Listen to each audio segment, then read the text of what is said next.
Hey everyone, Terry here. I thought we'd talk a bit about the characters of UNVOID. There are three primary characters, quote unquote, in the film, which I have chosen to name the Slave, the Seer, and the Savior. Two of which were played by myself, and one of which was, a prop, basically. Allow me to explain.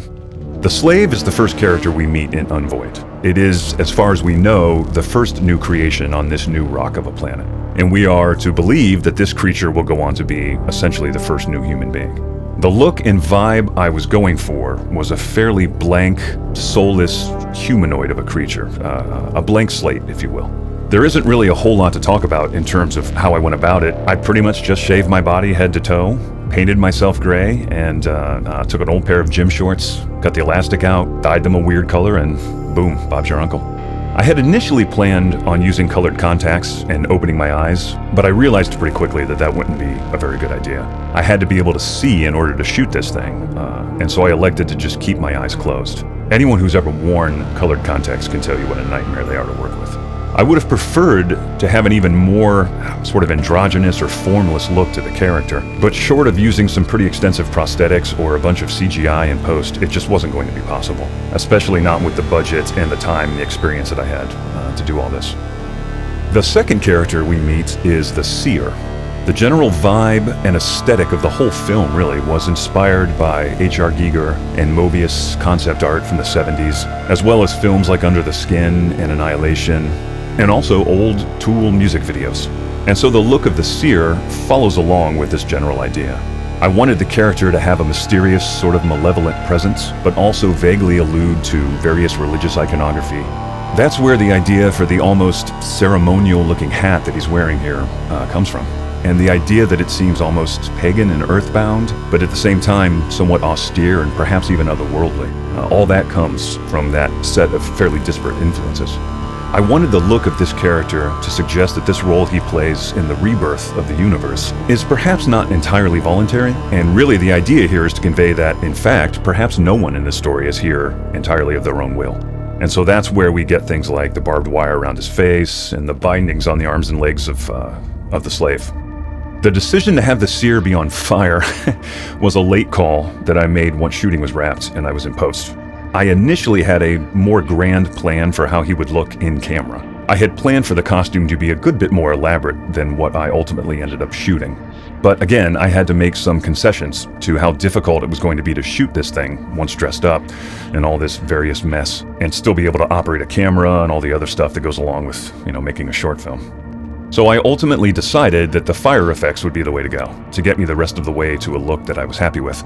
And fortunately, the fire effects tracked pretty well and weren't too terribly hard to sort of reverse engineer and add in.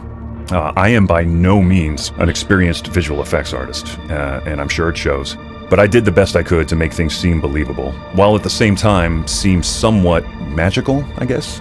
As this isn't supposed to be fire in the traditional sense, he's not damned for eternity, this isn't supposed to be hell per se, and so he's not really supposed to seem like he's actually physically burning, like he's actually on fire. It's more of a magical kind of thing. Anyway, that's my story and I'm sticking to it. The final character we meet is this monstrosity at the end right here, which I have dubbed the Savior. About a third of the way through things, it's revealed that the slave may not in fact be meant to serve the role of new creation after all, and may just be a sacrifice of a sort in order to build something new, something else. And that something may be the Savior. The implication being that perhaps it takes both of these entities coming together to restart the universe. I knew the Savior would be a prop, and a fairly elaborate one at that, and I also knew it would be in the climax of the film, so I had to nail this part of it, basically. The look of this was probably the most important to get right in terms of the three characters. I started with a simple plastic mannequin, cut it up, put it back together using PVC pipe and rods in a state that suggested it was in the process of being assembled by someone or something. The idea was to show that this thing was being born, air quotes, so to speak, and that perhaps our bald friend from earlier is somehow also an important part of this process. The whole vibe of the film was very much born of horror. Cosmic horror, body horror, even an element of science fiction horror and the surreal. So the look of everything in this film was informed by that idea. None more so than this character. I wanted the look of this to be disturbing, to be grotesque, and to be somewhat button-pushing for the viewer. but at the same time visually arresting and engaging. Several layers of colored liquid latex cover the whole thing to give the appearance of having a translucent skin that you can see texture through. I used colored string and wire in between the layers of latex to imply the idea of a nervous system, and maybe even the idea that this might be some mixture of organic and machine. Again, that's the H.R. Giger influence kicking in there. The melty-looking goo that drips down its face is paint stripper, like a gel paint stripper that would slowly eat away at the latex as it drips and pours over the mannequin. I actually got some pretty gnarly shots of this, but it took so much longer for the stripper to do its thing than I had expected, that most of the shots ended up being unusable because they simply took too long to get going. So I had to scrap a lot of that. And that's a bit about how I went about creating the characters of UNVOID. A mixture of horror and science fiction, exploring themes of religion, iconography, and spirituality.